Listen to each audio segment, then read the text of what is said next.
Now let's bring in George Tsilis, Senior Markets Correspondent here. George, we're talking Microsoft. Kind of wanted to hit, names that might be affected by Nvidia and their new chip, the Blackwell GPU that's coming out. They announced a bunch of partnerships. A lot of their partners were in the crowd at this event. I think 17,000 people at the hockey arena out there. What's your take here on Microsoft?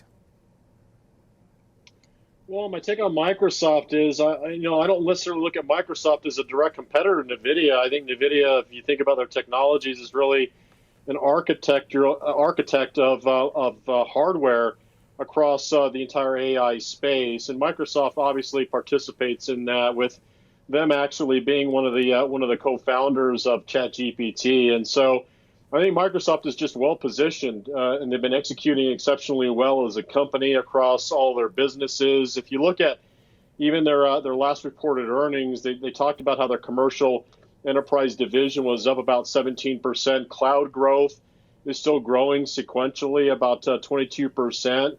While at the same time, their office and productivity solutions business is also growing in the double-digit range, and the company's just continues to execute extremely well across all of their enterprise space as well. So I think at the end of the day, there's been challenges in other, of course, large cap technology names like Apple, and I think it has to do with the fact that there's so much China exposure for that particular name.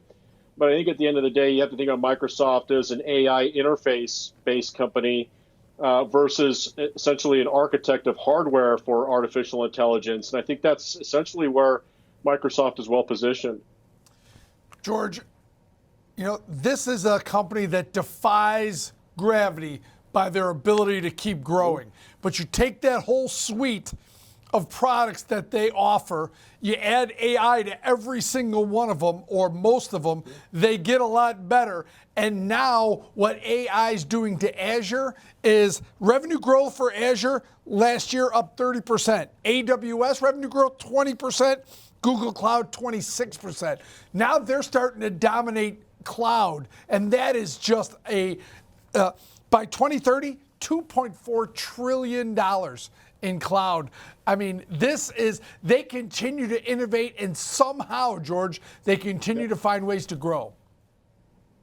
That's the thing. I mean, this company is a monster. And if you think about the nature of just cloud storage, obviously Amazon leads with AWS and cloud storage, but second best to that is Microsoft, but they're able to vertically integrate all of their technologies within the cloud, and Amazon can't do that. And so I think, I look at Microsoft as a leader in cloud because they're integrating all of their suite of software and services within the cloud.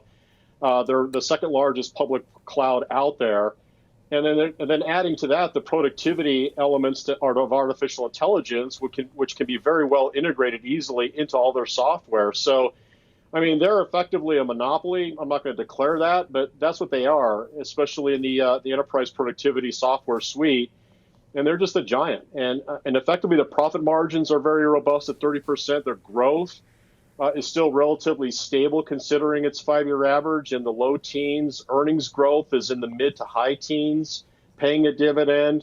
They have about $81 billion in cash on the books. They've been buying back shares. So all of these variables just put together add up to a stock, which, in the last, 7 or 8 trading days, we saw a huge volatility in the trillion-dollar club like Nvidia.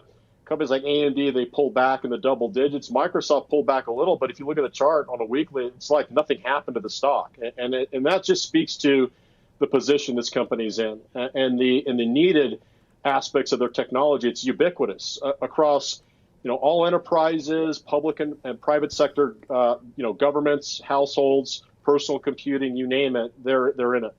Yeah, and it didn't hurt that NVIDIA announced last night at their AI event that they're expanding their collaboration with Microsoft.